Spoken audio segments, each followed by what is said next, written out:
Bien, hemos hecho un recuento de las principales batallas o choques de los 310 que hemos dicho que se han registrado más o menos. Ahora vamos con los asedios.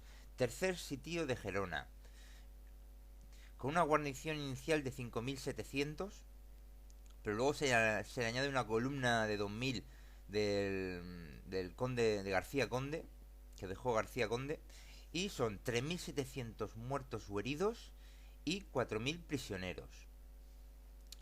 La rendición de Sagunto, que es distinta a la batalla de Sagunto ya dicha anteriormente. La rendición de Sagunto, 2.500 hombres rinden con honores, saliendo con honores. Después, Cádiz, en los varios años del sitio de Cádiz. Dice Wikipedia 896 muertos y 3.706 heridos. Lérida, está la batalla cercana de Margalef, con 300 muertos y 2.100 prisioneros. Y el asedio, que tenía una guarnición de 8.000 y rinde con las 8.000. Rinde con honores de guerra, aunque dice Wikipedia que de 1.000 a 3.000 muertos. Por otro lado, otra referencia sobre Lérida y su guarnición es que Memorias de Suchet, el general francés, dice que 7.300 prisioneros, incluidos 500 heridos, en los hospitales. Bien. Después, Tortosa, una guarnición de 7.200 hombres más parte de la cuarta división del primer ejército español. Entonces, el día que rindió la plaza, el estado de fuerza era de 9.461 hombres, esto certificado, y sin embargo Wikipedia dice que hubieron 1.200 muertos. Bien, el primero de Badajoz, el primer sitio de Badajoz, una guarnición de 9.000. Tenemos alrededor la batalla de Gébora con 800 muertos o heridos y 3.000 prisioneros. Y el asedio con 7.100 prisioneros y 1.100 enfermos. Tarragona, el primero de Tarragona, en el que hicieron 9 brechas y 5 asaltos. Y rinden con 7.800 prisioneros con heridos, ¿no? Y en represalia por las bajas causadas a los franceses, 4.000 civiles muertos.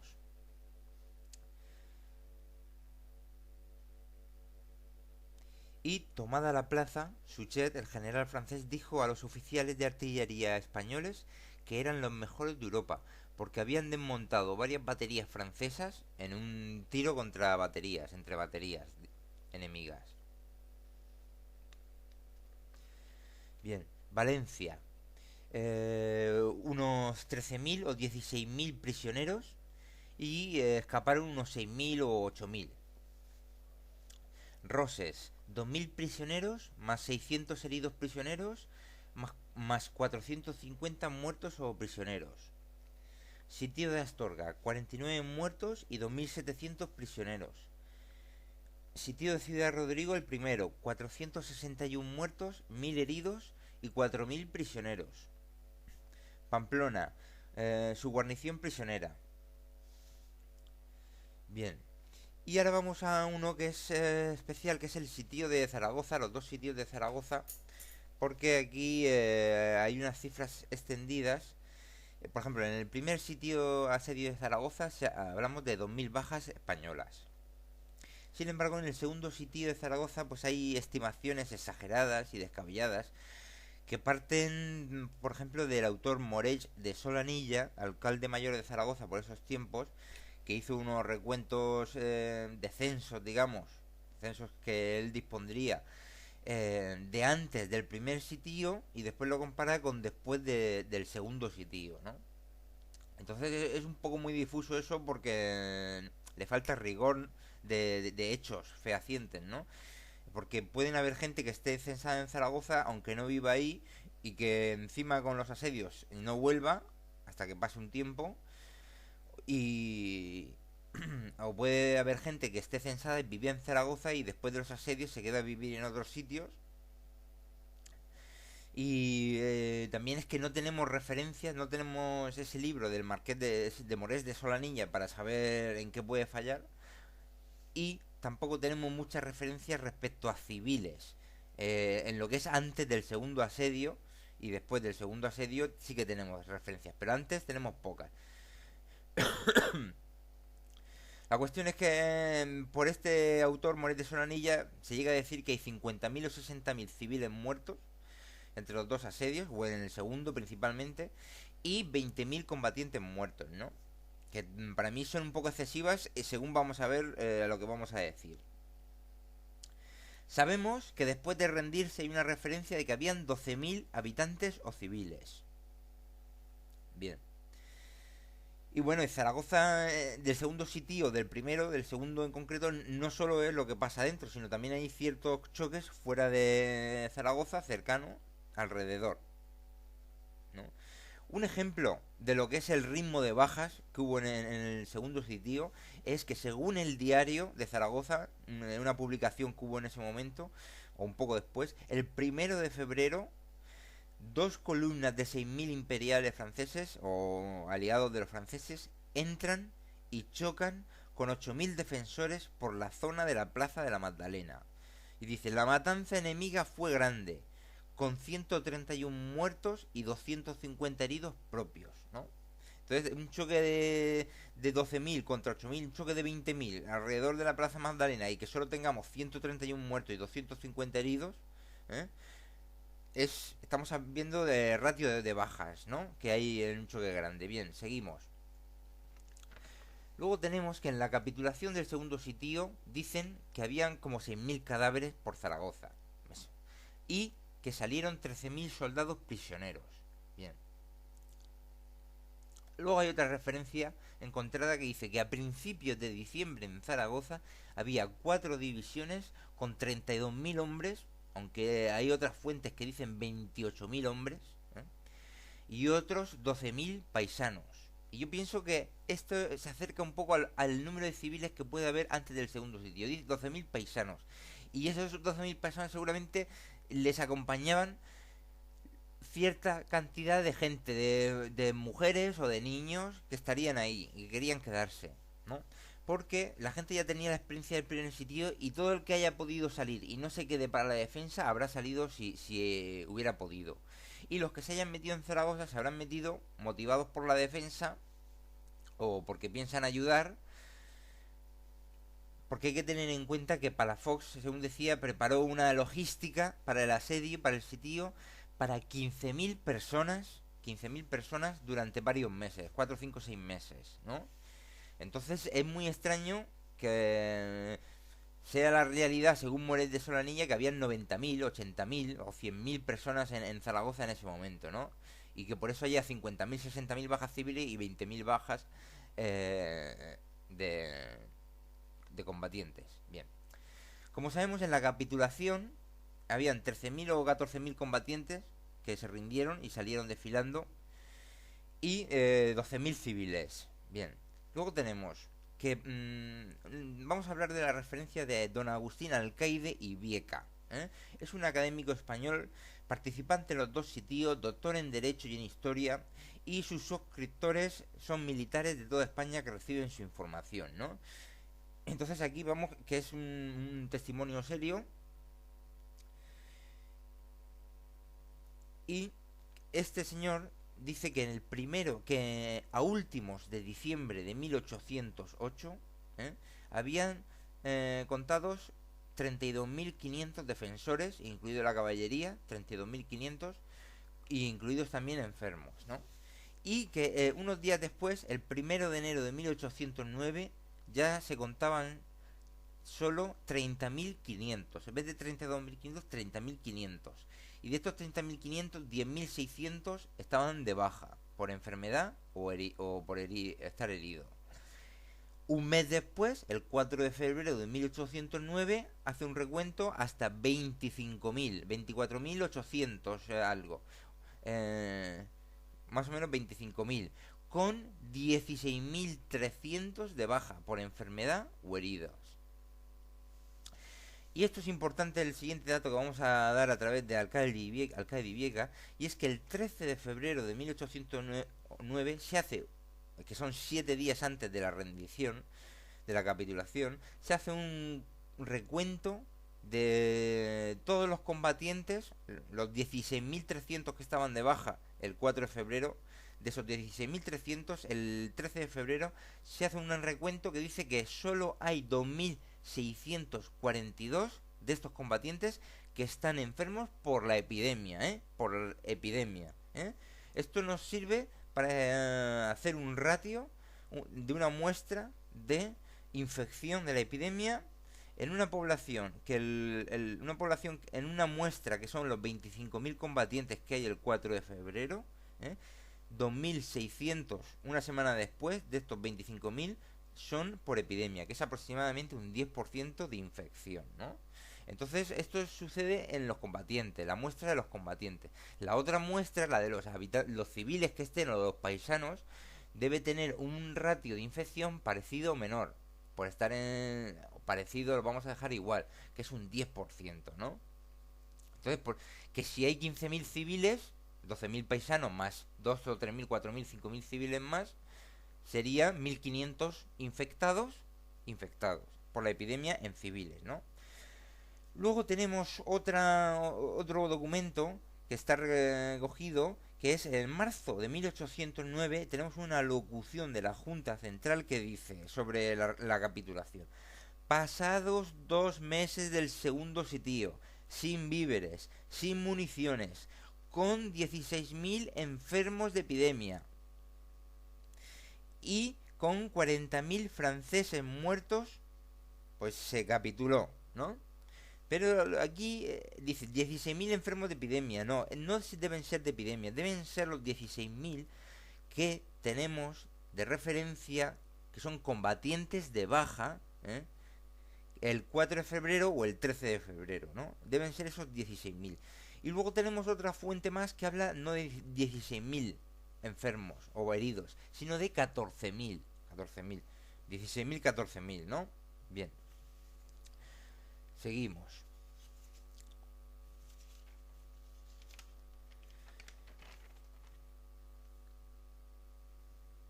Bien, bien. A ver. Luego vamos a comparar el otro autor, el que dice que es un desastre de 50.000 o 60.000 civiles muertos y 20.000 muertos en combate, es Solanilla, ¿no? Moret de Solanilla, alcalde mayor de Zaragoza. Y pues aquí lo que pasa con este señor es que utiliza datos que no sabemos qué validez tienen, pero vamos a hablar del trabajo. Bueno, este señor Moret de Solanilla dice que habían 40.000 o 60.000 habitantes en Zaragoza, más los 40.000 combatientes, y por eso da esas cifras tan altas, ¿no? Sin embargo, tenemos el trabajo que tiene el premio número 24 de la Asociación Los Sitios de Zaragoza, autor Fernández Núñez, y este autor dice que en Zaragoza, antes del segundo sitio, había 45.000 hombres. Hombres, yo lo diría entre comillas, ¿no? Con 32.000 combatientes más miles de paisanos. Miles de paisanos, hasta completar 45.000. Y aquí hay una referencia, como hemos dicho antes, a civiles que habían antes del ESO. Bien. Bueno, el trabajo de este señor lo que hace es consulta nada menos que el 50% de todas las parroquias, consigue consultar, y Hospital de Gracia incluido, de Zaragoza en el segundo sitio, ¿no? El resto de las parroquias no ha podido porque no ha encontrado las cosas, pero este hace un recuento de todas las bajas que hay según los fallecimientos que están inscritos en las parroquias, ¿no? Y entonces esto utiliza datos de la iglesia y este autor dice que son mucho más exactos y completos que los datos laicos, ¿eh? Y hay que entender que Moret de Solanilla está utilizando datos laicos, ¿eh? Bien, entonces dice este autor que muertos violentos en los sitios, recontadas el 50% de las parroquias y Hospital de Gracia, los pone en 900 personas. Muertos violentos en sitios, 900 personas.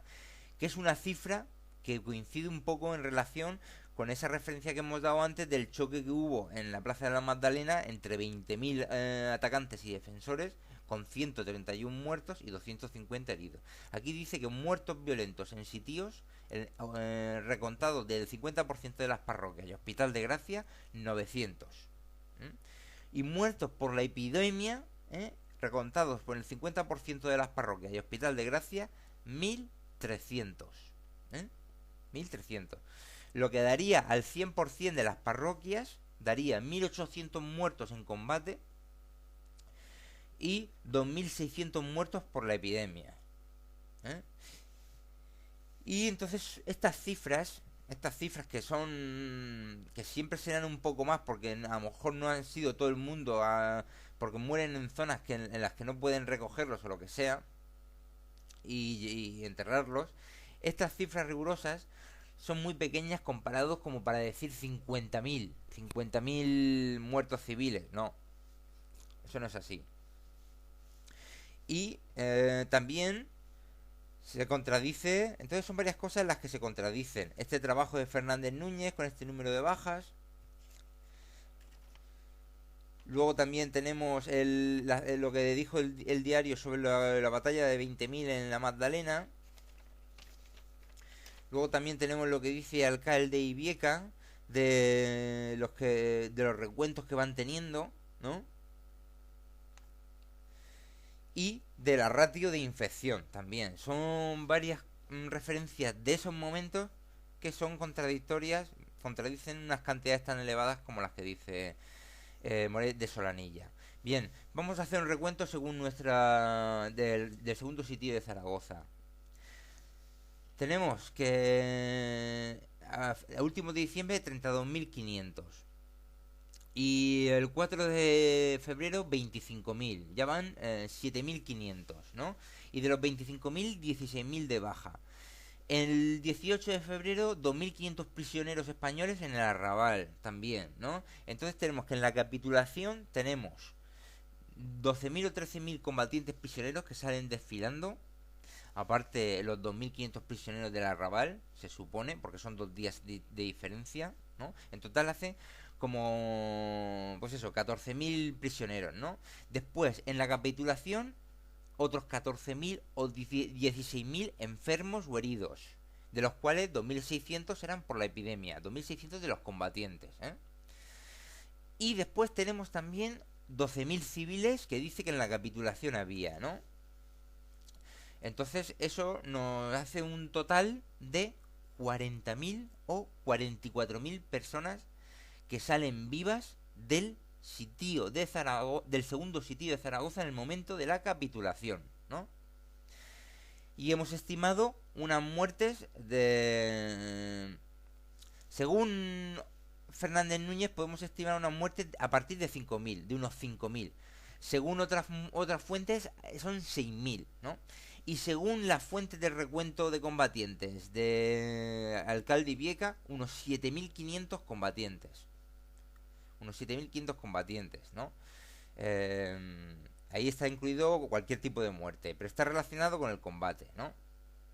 Entonces nosotros hemos hecho, para el recuento total, de los 7.500, pues todavía hemos añadido 1.500 más. Hemos hecho como si fueran 9.000 muertos en Zaragoza, para hacer un margen superior. Pero ya hemos dicho que puede estar hasta en 5.000, tan bajo como 5.000 a 9.000. Vamos a tomar 9.000 para dar los resultados globales de la Guerra de la Independencia, que van a ser bajas, que serían muertos, heridos o prisioneros, son las bajas. En los asedios tenemos 112.500. 112.500 muertos, heridos o prisioneros en los asedios. En las batallas tenemos 80.500. 80.500, bien. Que hacen un total de 193.000 bajas, muertos, heridos o prisioneros, bien. Sin embargo, de estos 193.000 tenemos que prisioneros son 126.000. 126.000. Y también, y entonces tenemos que 193.000 menos los prisioneros, que son 126.000, se queda en 67.000 bajas, muertos, heridos o prisioneros. Bien. Y sabemos que de estos 67.000 tenemos 23.000 muertos certificados. 23.000 muertos certificados.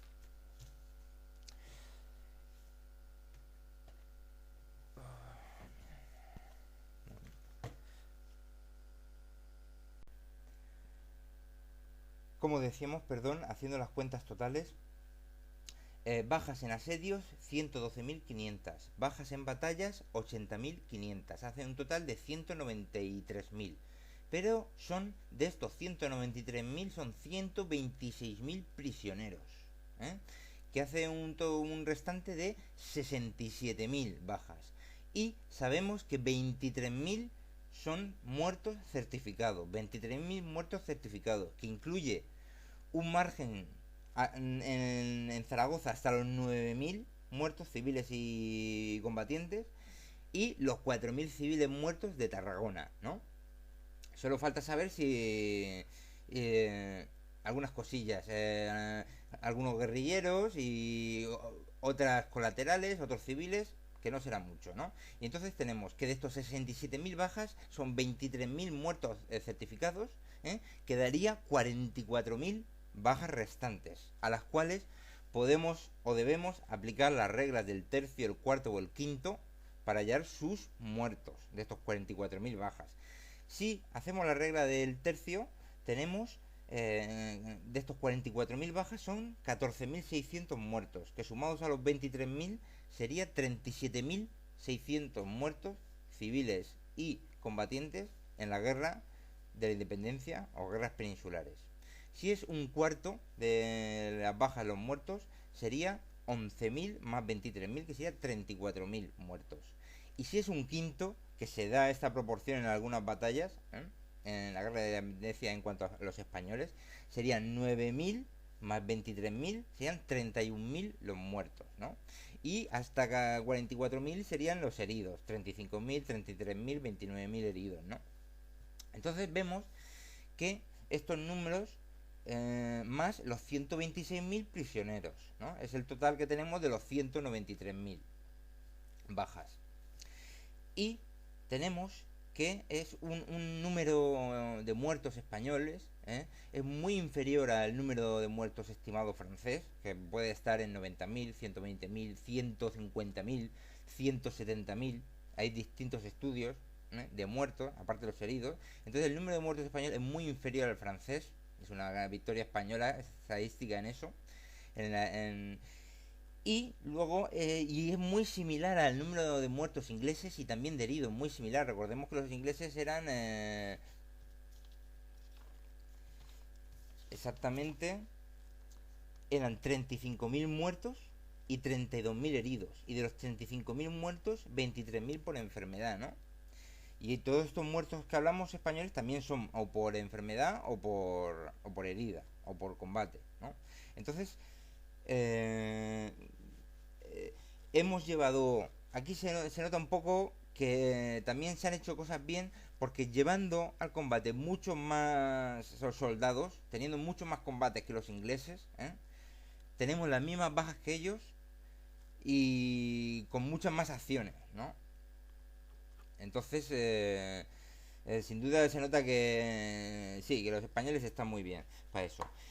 Bueno, sin embargo, claro, hay desastres porque no se contrarrestó bien la caballería gala, sus masas, no se hicieron las reservas bien de caballería, se dividieron nuestras caballerías y, y cosas así, ¿no? Pero hay que tener en cuenta que sin el desgaste que tuvo el Imperio francés, Napoleón, de tropas y de recursos, no hubiera sido posible quitarlo del poder, que resignara, no hubiera sido posible ningún Waterloo, ¿no?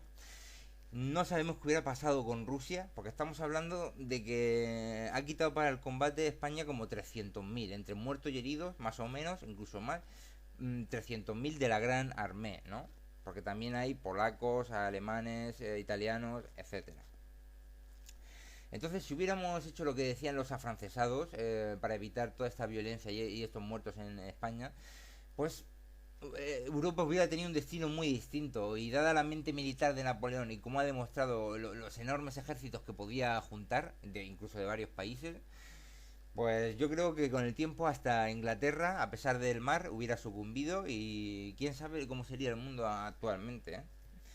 Vale, muchas gracias. Ah, bueno, y teníamos también que completar, es que para que veamos el esfuerzo de guerra, según se van haciendo levas forzosas los españoles, tenemos que un documento oficial de 1814, del 1 de marzo, hace un recuento de 180.000, 190.000 en los ejércitos españoles, con 16.000 caballos, con fuerzas disponibles de 130.000 infantes y 9.000 jinetes, ¿no? O sea que todavía había más, ¿no? Bien, pues con esto damos por terminado este artículo. Gracias.